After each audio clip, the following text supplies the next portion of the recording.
Você vai ouvir agora o BTcast MC, uma parceria entre o Bibotalk e a Mundo Cristão.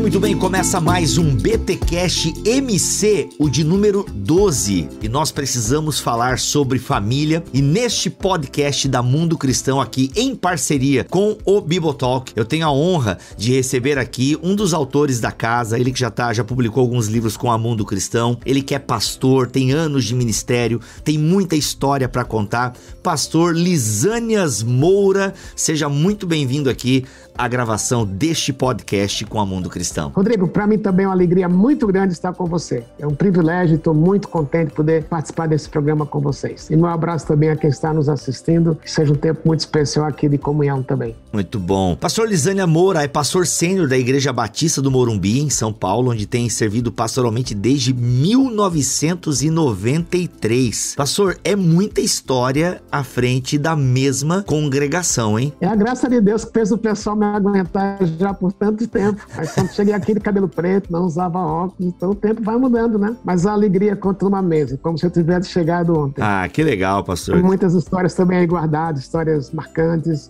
Posso dizer que foram os melhores anos da minha vida, bem alguns dos mais difíceis também. Faz parte, né? Não por causa da igreja, porque faz parte da vida, né? Exato. Muito bom, pastor. E tá todos esses anos aí, tá com essa alegria, mas ao mesmo tempo sabe também das dificuldades, né? Já passou por muita história, como eu já disse aqui. O pastor já lançou as obras pela Mundo Cristão, Cristão Homoafetivo e a Sala de Espera de Deus, tá? E hoje a gente tá aqui para falar um pouquinho sobre Famílias Imperfeitas, Graça Perfeita, lançamento da Mundo Cristão. Bem, pastor, são muitas histórias, muitos anos à frente do mesmo povo. Obviamente que o povo dá uma mudada, mas eu imagino que tem gente que tá com você desde 1993, Sim. Famílias que você acompanhou histórias lindas, histórias tristes e por aí vai. Em seus anos como pastor, à frente da Igreja Batista do Morumbi, quais têm sido, assim, os principais desafios relacionados ao cuidado de famílias? Ou seja, no gabinete, quais são as principais demandas que chegam quando o assunto é família? O que você e sua equipe pastoral têm sentido aí a partir da experiência ministerial de vocês? Rodrigo, eu creio que nesses 30 anos aqui, naturalmente, algumas coisas mudaram. Quando eu cheguei aqui, não era tão difícil, por exemplo, ir a uma casa, visitar uma família. Hoje, praticamente, isso é impossível, porque a igreja, ela não é somente 35% dos membros moram no Morumbi. Os outros estão espalhados por São Paulo inteiro. Isso é uma ilustração do que a variedade que acontece nas famílias. 30 anos atrás, talvez os problemas maiores eram mais a função do pai, mas hoje, com essa mudança cultural, nós temos situações em que a discussão entre se o pai ganha mais do que a mãe ou a esposa ganha mais do que o marido, é mais comum mulheres trabalharem fora de casa. Isso foi uma mudança muito grande nos últimos 30 anos. A questão dos filhos, a questão das informações. 30 anos atrás a gente não tinha internet. Hoje um garotinho de 8, 9 anos conhece o que a gente veio a conhecer quando a gente tinha 17 anos. Então isso gera conflito nas famílias. Eu acho que especialmente eu diria que hoje um dos maiores conflitos é a sensação de impotência que os pais têm. Como é que eu lido com aquilo que meu filho está enfrentando, ou ele está lendo, ou ele está vendo? Ao mesmo tempo, os pais, por se sentirem impotentes, terminam transferindo para a igreja a responsabilidade de lidar com esses problemas, quando eles mesmos não sabem lidar. Então, acho que essa é uma mudança muito grande que a gente está aprendendo a lidar hoje, né? E dói para mim como pastor, que de um lado eu acho que é ser humano aqui entre nós. Era como se eu quisesse ser Deus e querer ter todas as respostas, eu não tenho. Então vem a frustração, porque a gente às vezes não consegue lidar com tudo. Mas o maior desafio para a gente eu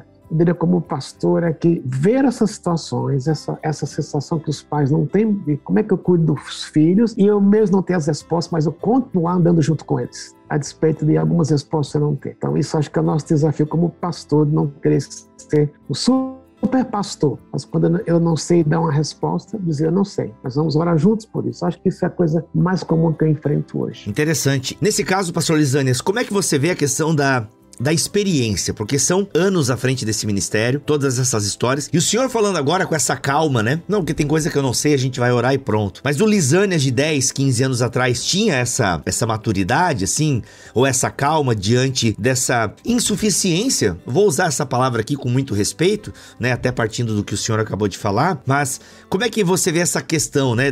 Do amadurecimento pastoral, ou seja, essa experiência pastoral no que diz respeito ao aconselhamento familiar? Eu não tenho dificuldade de dizer uma coisa bem pessoal aqui, Rodrigo. Quando eu vim do mundo acadêmico, eu fui professor no seminário por 10 anos, fui algumas vezes diretor interino. Gosto de estudar, gosto de pesquisar. Mas quando eu cheguei aqui no Morumbi, eu cheguei muito com, como é que diz, o nariz empinado, como se eu tivesse respostas. Como no seminário é uma coisa, eu lidava com jovens, praticamente entre 18 e 22 anos. Eu tinha o poder da nota, né? Se eu não gosto, estou exagerando aqui, mas se ela não fosse boa, eu podia dar uma nota baixa para ele. Aí chegando na igreja, estamos lidando com voluntários, e a realidade é outra, né? A realidade dos conflitos. Mas no começo eu achava que eu tinha que ter todas as respostas, eu achava que eu tinha que dar solução para tudo, e levou um tempo até eu entender que eu não tenho todas as respostas. Eu lembro o primeiro casal que eu atendi numa sessão de aconselhamento sobre divórcio, o casal, eles se insultavam mutuamente na minha frente. Eu nunca tinha visto isso. Aí me deu vontade de voltar para o mundo acadêmico. Eu não tinha isso no mundo acadêmico.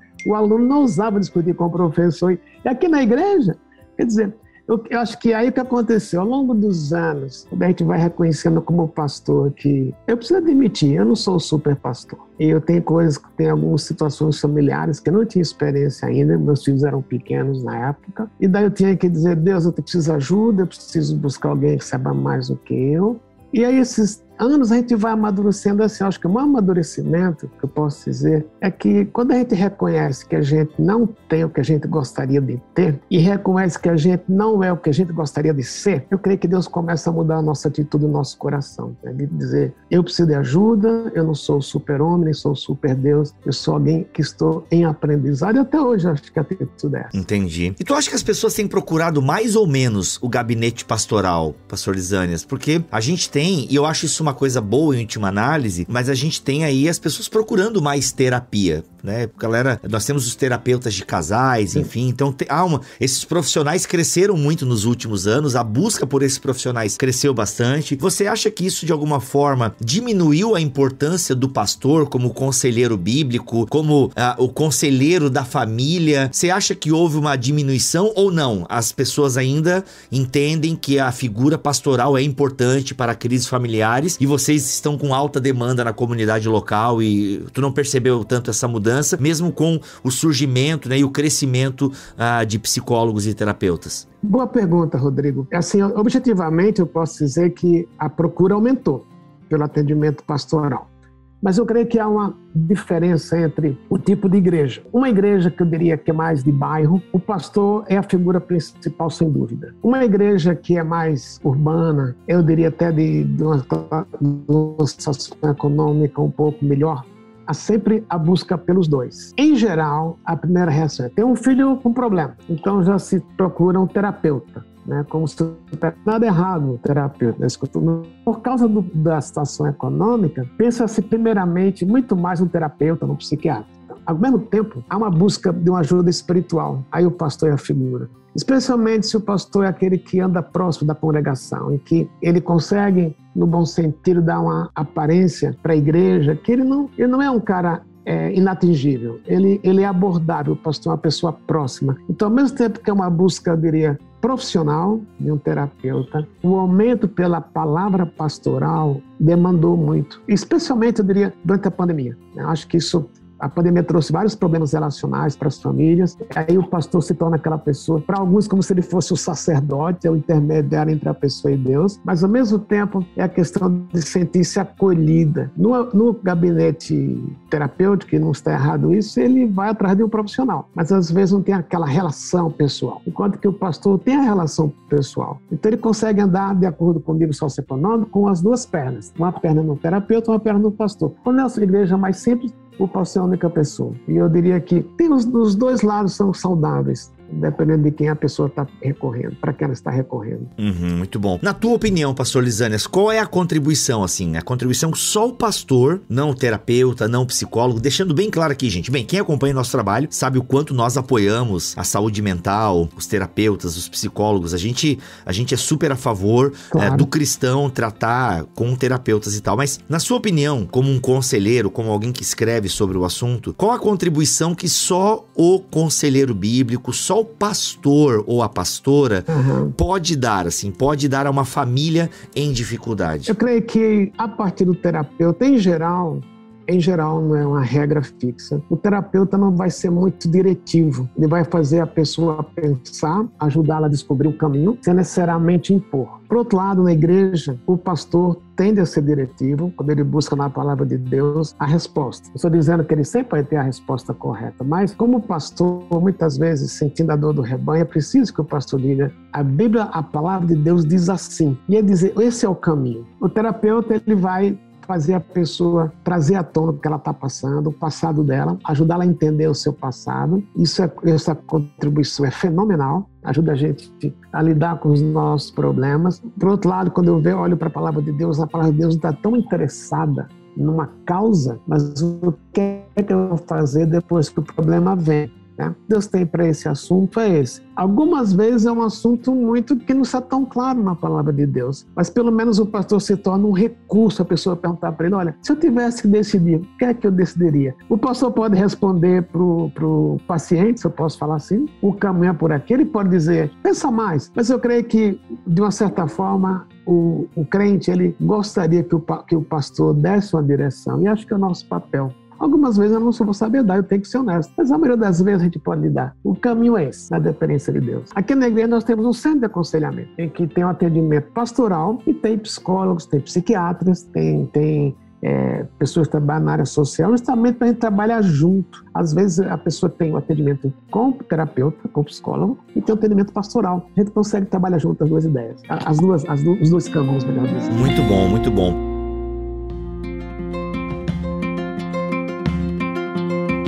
Tu sente que às vezes as famílias, elas também depositam na figura pastoral muita esperança? Tu já lidou com isso, assim, com esse messianismo pastoral? Tipo, a família chega no teu gabinete e tipo, é agora, o nosso Salvador tá aqui agora e tipo... E às vezes até rola uma frustração porque você vem com uma dessa, não sei como ajudar vocês, vamos orar.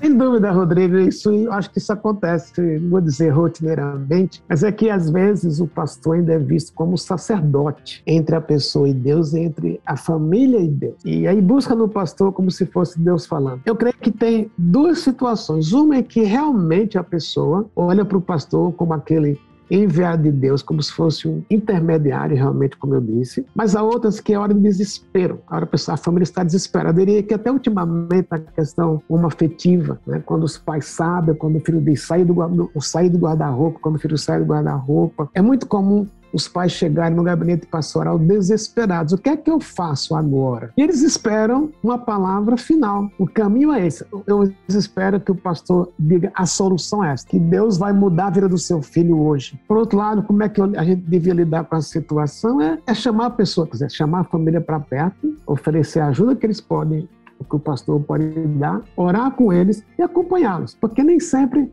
é uma resposta imediata, né? Mas eu creio que tem esses dois lados. De um lado, eu acho que o mais necessário, o mais carente é aquele que está desesperado. E ele chega para o pastor porque é diferente do terapeuta, né? Tem terapeutas bons, sejam eles evangélicos ou não, mas em última análise, se espenta a Deus, não é que o pastor seja Deus, e poder, quem sabe, ter uma palavra. E na realidade, o que eu acho que eles mais precisam, Rodrigo, nessa hora, é uma palavra de conforto e de esperança, não uma palavra de solução, mas é uma palavra que diga: eu reparti minha carga com alguém que me ouviu até o fim, alguém que não quis intervir de uma forma drástica, alguém que primeiro ouve. Eu acho que esse é o nosso papel hoje. Muito bom. E pastor Lisânias, aqui famílias imperfeitas, graça perfeita. Aqui você conta nesse livro várias histórias de famílias da Bíblia. E aqui é um fato interessante que nessas histórias a gente tem muitos problemas. A Bíblia não esconde o defeito dos seus heróis e das famílias bíblicas, né? Em que sentido você acha que as narrativas bíblicas envolvendo histórias familiares nos ajudam hoje, no século XXI, com todas as nossas demandas? Como você mesmo falou, temos demandas novas, né? Em 30 anos, você percebeu no seu ministério várias mudanças de comportamento, de acessos e por aí vai. Bem, nós estamos falando de famílias, né, em tempos aí analógicos, né, antigos, sociedade diferente da nossa. Como que analisar e olhar para as famílias da Bíblia nos ajudam hoje nos problemas do século XXI? Eu vejo que existe claramente uma similaridade entre essas famílias de Abraão, Isaac, Jacó, as famílias que eu menciono no livro: Abraão, Isaac, Jacó, José, Lia e Judá. Se você olha para Abraão, pai da fé, Abraão, ele pisou na bola, se eu posso falar assim. Ele cedeu à pressão de Sara. Há um lado cultural, mas ele podia ter dito: não, eu vou esperar o que Deus me prometeu. Me prometeu um filho, não vou ter que relações com outra mulher. Ele foi manipulado, ele mentiu, né, para Faraó. Então, olhando, às vezes nós passamos por pressões que a gente cede. Aí você vai para Isaac mentiu como o pai dele mentiu. Aí você vai para Jacó mentiu, Jacó manipulou. E de onde veio? Vem lá de Abraão. Então, alguns problemas, isso não é maldição de família. Olha aí. Isso são comportamentos que a gente vai aprendendo. As nossas famílias do passado tinham muitas coisas boas, mas tinham coisas ruins que para eles o que era errado era normal. Aí a gente termina imitando, como na nossa família. Ou seja, pastor Lisânias, então não existe maldição hereditária, existe malcriação hereditária, é isso? Exato, é isso que eu creio, a gente vai assimilando o que era no passado, né? Então, agora, esse é o lado ruim. Então, Abraão, Isaac, Jacó, Lia, Judá e José, eles têm momentos fantásticos na vida deles. Eles são pessoas de fé. Abraão, Isaac, Jacó e Judá estão na galeria da fé. Agora, ao mesmo tempo que eles têm momentos de fé, eles têm momentos de fraqueza. Então, como é que isso se relaciona conosco hoje? O fato de Abraão ter andado com Deus, Isaac ter andado com Deus, Jacó ter andado com Deus, não impediu de ter momentos difíceis, seja difícil, seja por pecado. Isso tem a ver conosco. Nós somos do mesmo material. Nós não somos um Abraão da fé, né?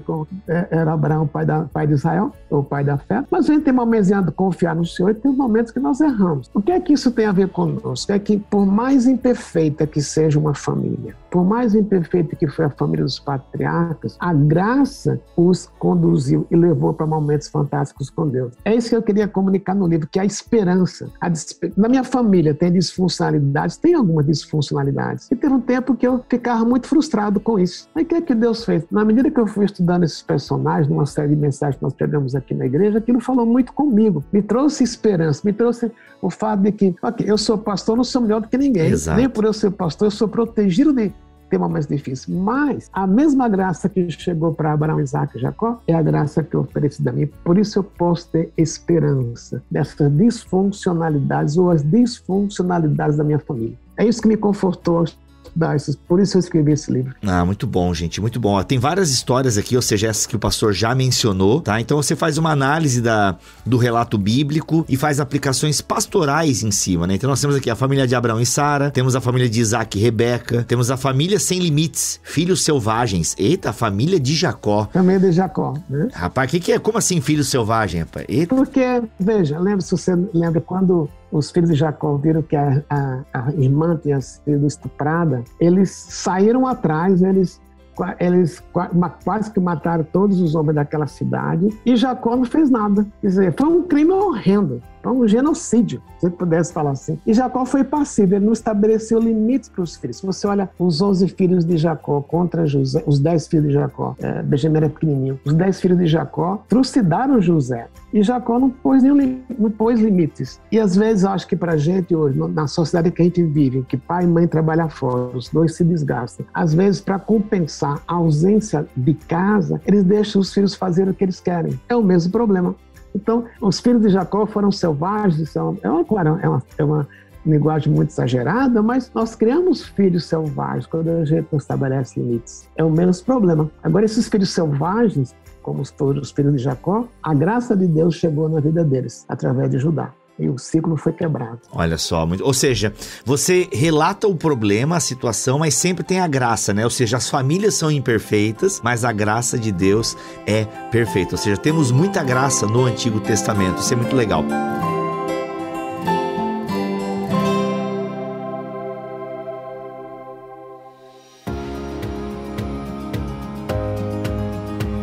Pastor, muito se fala hoje em círculos cristãos essa ideia do ataque contra a família, né? A família tradicional brasileira está sendo atacada, por isso nós precisamos fazer isso ou aquilo, votar no candidato A ou B, temos que defender a família e tal. O seu livro, no entanto, ele mostra que o problema nem sempre vem de fora, né? Aquela ideia de que é muito fácil achar que o demônio são os outros. Mas o seu livro mostra que não, que o problema vem de dentro da família, como até você acabou de falar aqui do podcast, essa malcriação hereditária, né? Ou seja, o problema vem de dentro, né? Do mal, do pecado, e que só a graça de Deus pode curar. Então a graça é a grande solucionadora de problemas familiares que nós temos à disposição? Como é que é isso? Boa pergunta, Rodrigo. Como é que ele vai tentar colocar isso de uma forma prática, né?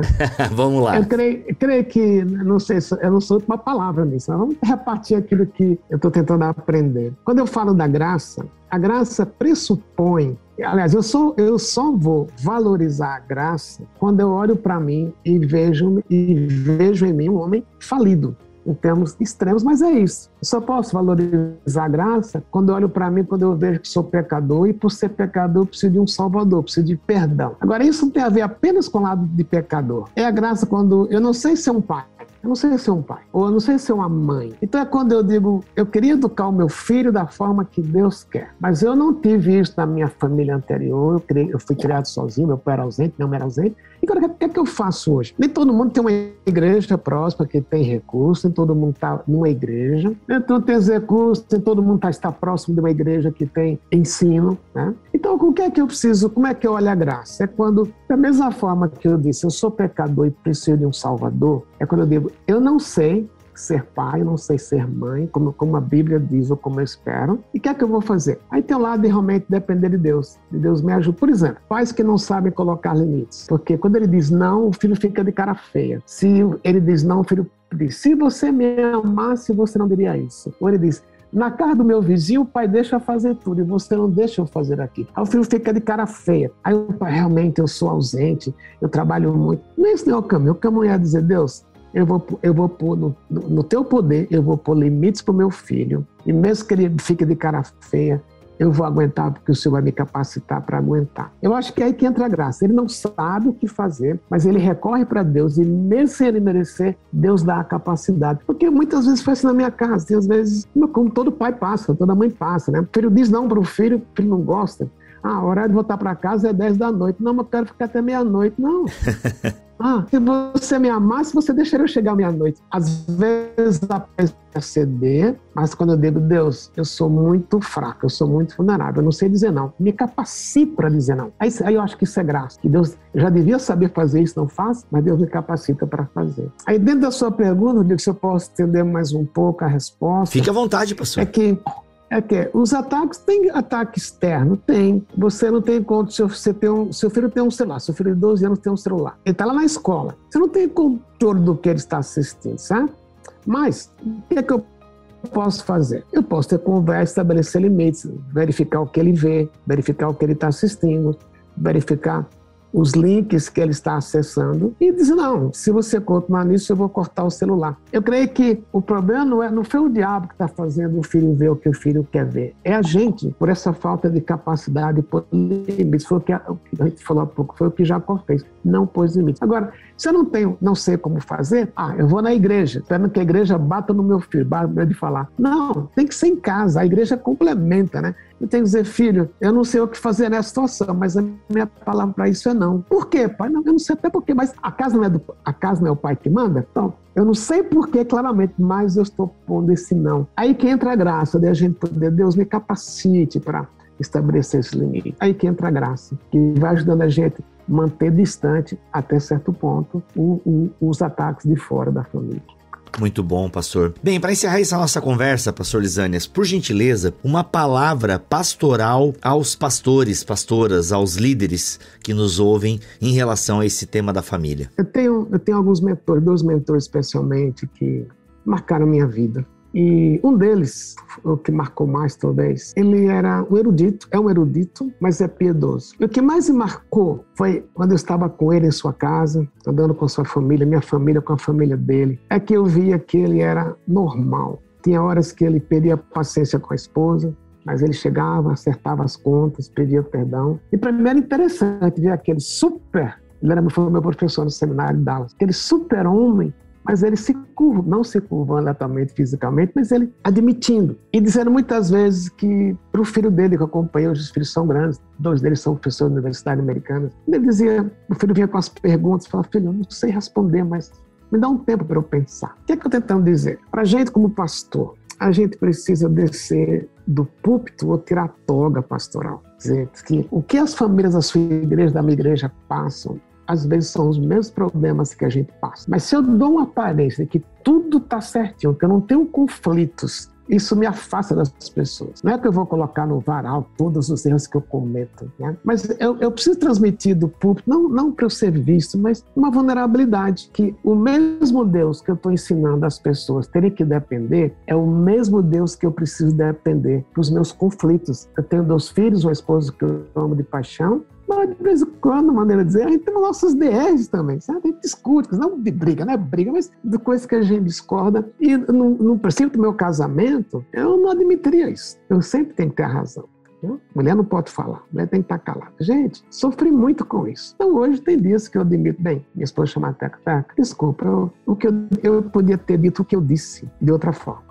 Me perdoe. E às vezes eu preciso contar de púlpito não somente coisas que eu acerto, mas também coisas que eu erro, porque isso aproxima o pastor da igreja. Mas se eu tenho no púlpito uma posição simplesmente de homem perfeito, tem ligação direta com Deus, eu posso me tornar um grande pregador. Pessoas podem gostar da minha retórica, mas lá no fundo eles podem pensar, como é que eu vou chegar perto desse pastor? Esse pastor é tão perfeito, sou tão errado. Então não é que a gente vai agora, coitadinho de mim, não é isso que eu estou falando. Estou falando o seguinte, se eu pudesse dizer a única coisa hoje, eu diria, meus queridos irmãos, amigos, pastores, aprendam a ser vulneráveis. Não queira ser o super-homem, porque foi um caminho que eu comecei no meu ministério, como eu falei há pouco, né? Cheguei aqui muito nariz empinado e Deus foi me quebrando. E muitas vezes, através do sofrimento, da perda, da humilhação, Deus forma na gente um caráter semelhante ao de Jesus. Então, se eu pudesse colocar numa frase a resposta à sua pergunta, eu diria, meus queridos colegas, pastores, amigos, a gente precisa aprender a ser vulnerável, não sermos super pastores. É assim que eu diria a minha resposta. Muito bom. Gente, Lisânia Moura está lançando Famílias Imperfeitas, Graça Perfeita, lançamento da Mundo Cristão, tá? Um livro aí que vai falar de várias histórias familiares da Bíblia e vai trazer aí a graça como a solução, como ajuda, como caminho. Então, galera, são aí, 190 páginas, um livro bom de ler, gostoso, escrita fácil, pastoral. Bem, você acabou de ouvir o homem aí, você acabou de ouvir essa simpatia e tudo isso ele traz aqui também para sua pena, para sua escrita. Então, queria muito que você contemplasse esse lançamento da Mundo Cristão, Famílias Imperfeitas, Graça Perfeita, Lisânias Moura. Muito obrigado pela sua presença aqui nesse podcast, pastor. Espero que o senhor continue aí mais alguns anos de ministério, abençoando a nossa nação e principalmente abençoando a sua família e a sua igreja local. Obrigado por ter participado desse papo com a gente. Rodrigo, muito obrigado. Para mim foi um privilégio estar com você. Para mim foi um encorajamento, pode ter certeza. Que Deus te abençoe, que esse seu ministério possa expandir-se mais e mais e abençoar o Brasil, que tanto precisa ouvir o que é tratado nesse podcast. Muito obrigado. Que Deus te abençoe, meu querido irmão. É isso, gente. Voltamos na semana que vem, se Deus quiser e assim permitir. Fiquem todos na paz do Senhor Jesus.